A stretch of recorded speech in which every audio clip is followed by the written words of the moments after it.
আসসালামু আলাইকুম রহমতুল্লাহ। সবাইকে স্বাগত জানাচ্ছি নতুন একটা ভিডিওতে। তো আজকের ভিডিওটা সম্পূর্ণ দেখবেন, কারণ আজকে আমি আপনাদের কাছে একজনকে পরিচয় করাবো, যিনি 18 বছর বয়স থেকে মানুষের কবর খনন কাজে তিনি নিয়োজিত ছিলেন, সেটাও আবার স্বেচ্ছায়। বর্তমান যুগে যেখানে টাকার বিনিময়ে কবর খনন করতে হয়, অনেক সমাজের কবর খননকারী মানুষ থাকে না, সেখানে উনার জীবনের 18 বছর থেকে উনি কবর খনন করে আসছেন এবং বর্তমানে উনার বয়স কিন্তু 90 বছর। উনার নাম হচ্ছে আমানত খা। উনার বাড়ি হচ্ছে আরওয়ালচর ইউনিয়নের 8 নম্বর ওয়ার্ডের এই পশ্চিম নয়াহাটের পশ্চিম পাশে। তো চলুন উনার সাথে একটু কথা বলবো। আসসালামু আলাইকুম নানা। ওয়ালাইকুম সালাম। নানা, কি অবস্থা, কেন আছেন? অবস্থা তো মানে বুড়া খালে আর কত অবস্থা থাকিব। হ্যাঁ, কোনো দিন জন রাখবো না আল্লাহ করুন। আচ্ছা, আই শুনিলাম যে নাকি খবর খনন করছেন নিজের 18 বছর বয়স হতো। হ্যাঁ হ্যাঁ, তো মানে বহুত জনের তো খবর খুঁজছেন। যেটা গিয়ে হ্যাঁ খবর খুঁজছি। আর এই মাস্তান ওই স্থান যেটা পাই আর খুঁজছি নাই। মানে মানুষের মতর খবর খননের লগে লগে যাইতেন গই। আচ্ছা, অনরে তো এই ইয়ানলা কোনো টিয়াটুও না না না না না, আচ্ছা নখনই কত না চাই টিয়া দিতে সাত দেখার জন্য হ্যাঁ টিয়ানোর জন্য। আচ্ছা, তো অনর মানে অনেকের খবর তো খুঁজছেন এর মধ্যে তো অনর বহুত আপন জনও আছে। আছে কি আপন জনের খবরই বা কুড়িবার টাইম অনতে কেন মানে কষ্ট লাগছিল না? না না না, কোনো কষ্ট নেই এতে। মানে মানুষ গজে মারা গিয়ে না না কোনো কষ্ট নেই। মায়ের মার বাড়ি ইয়ার মানে দাফন কেন করছুম খবর করি গরম পড়িব যে দাফন গরম পড়িব এই চেষ্টা। 18 বছর বয়স তো অনেক খবর খুঁজছেন, মূলত অনেক খবর কুড়া শিক্ষণ জাহাতুন আর নিজে নিজে বানিয়ে শিখি আর চাই চাই। চাই চাই চাই ভাই আচ্ছা, কেন করেন কেন করেন এই নাই এটা মানে খবর বাজে কুড়ি সিডু কুড়ি এটা আবার পড়িতে পড়িতে এটা লাঠি আটেন নেই মানে অনেক শুয়ে চাইতে। শুয়ে রয়ে যায়। আচ্ছা আচ্ছা। তো এখন লাস্ট খবর কোনজন হচ্ছে? খুঁজি যা তো প্রায় 18-19 হয়েছে শুরু। না না, লাস্ট মানে কয় বছর আগে কোনজন খবর? আয় এখন প্রায় 28-10 বছরের পর।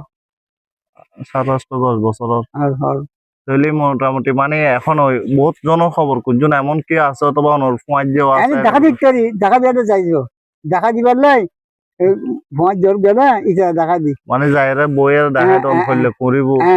আসলে মনে করেন এখন তো অনেক সমাজের মধ্যে খবর পুরন্য ন পাই, কারণ ওই দেখা যায় যে কেউ ন জানে বা অনেকে আছে যে বাড়ির অনেকে নথাকে তো তারা টিয়া দেখি মানে মানুষ আনে কুরম পরে। তো ওনারা যে 18 বছর যে এই খবর কোনার কাজে নিয়োজিত আছিলেন, তো এর মধ্যে অনেকে আছে অনর ফুয়ার জন একলগে হাঁটতো একলগে চলতো, এবার হঠাৎ করে মারা গেই।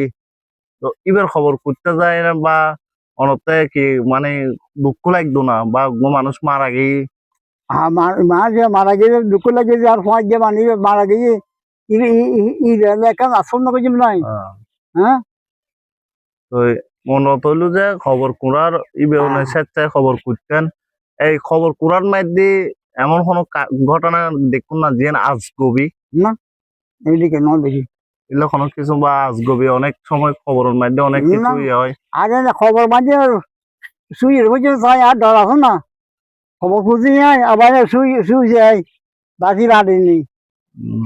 হ্যাঁ, তো এখন ওই খবর কুড়া আবার অনেকের ডাকিলেও ন যায় খবর কুড়িবার লাই। তো অনেক তার উদ্দেশ্যে কি করবেন? যদি মানে আর ডাকে খবর আন কিন্তু বাজে তুমি একটা ডাকে না তো ই হজাই হজাই আর যাতে বল পড়ি গই এদিকে এদিকে এদিকে কর মানে খবরই আছে মানে উগ্র মানুষ সাথে হ্যাঁ সাহেব গেলে কর। হ্যাঁ, তো নানা তো এনে কোনো নানা ডাকে না না দাদা বেগুন এদিকে তো এনে কীর্তেন যে মানে চাকরি বাকরি চাকরি বাকরি মানে নিজের ঘরের মধ্যে পাইতাম একটা সার্কার করতাম বাগাই সার্কার করতাম ইয়া সার খেমা দিয়ে 10-12 বছর আর নভারি। ওর তো ফুয়া মাইয়া আছে। হ্যাঁ মাইনে বুয়া ছিল মা দি আচ্ছা ইবেন মা তারপর বাচ্চা দুইজন আছে উগ্র উগ্র সলিম বলি জসিম বলে কয় ও দোকান দিয়ে সাত মাস আছে আর শ্বাসের চল্লিশ দিকে ইয়ে শ্বাসের শ্বাস করে মোটামুটি তো এখনো মানে এই যে চাষাবাদ করে আসিলেন, হ্যাঁ অনেক সময় দেখা যায় যে খবর করতেন যাইলে হাঁড়ি হাঁড়িও গেইন, তো হাঁটি গেছি হাঁড়ি হাঁড়ি নিজের অথবা হ্যাঁ। গাইড করে গেলে নিজের ফকারত ঠেয়া দিয়ে গেইন। তো অনেক আনুমানিক খবর কোনজন ভাই বলছি কি 80-90 হন না 80-90 হইব। হ্যাঁ তো দর্শক, আমি এখন কথা বলছিলাম আমাদের আমানত খা নানা ভাই, আমি নানা ভাই বলি, নানা ভাইয়ের সাথে। আসলে আমাদের সমাজে এখন এমন একটা অবস্থা হয়েছে, অনেক সমাজে দেখা যায় যে কবর খনন করার লোকও পাওয়া যায় না। আবার অনেক সমাজে আছে যারা বাইরে থেকে লোক হায়ার করে নিয়ে আসে যে কবর খননের জন্য। এই যে প্রজন্মটা ছিল, তো ওনারা কিন্তু নিজে গিয়ে কবর খনন করে দিয়ে আসতো, এবং কি অনেক এলাকায় এখনো আছে এরকম একজন আমানত খায়ের মতো মানুষ আছে যারা বিনা স্বার্থে গিয়ে মানুষের কবর খনন করে দেয়। তো আমি আজকের ভিডিওতে কবর খননের উনার যে জীবন গল্পটা আসলে অনেক মানে মানবতার যে একটা উদাহরণ, এটা ওনাকে দেখলেই বোঝা যায়। এবং ওনার সাথে কথা আমি এখানে আসার আগে, ভিডিও করার আগেও অনেকক্ষণ কথা বলেছিলাম। খুব সহজ সরল মনের মানুষ। আর যেহেতু গ্রামের, উনি কৃষি কাজের সাথে নিয়োজিত ছিলেন। আপনারা জানেন আমিও কৃষি কাজের একজন নিয়োজিত আছি কৃষি কাজের সাথে। তো মূলত হচ্ছে কৃষিকাজ যারা করে, যারা গ্রামে থাকে, তাদের মন কিন্তু অনেক সহজ সরল মনের মানুষ হয়, এবং তাদের ভালোবাসার ভিতর কিন্তু কোনো স্বার্থ থাকে না।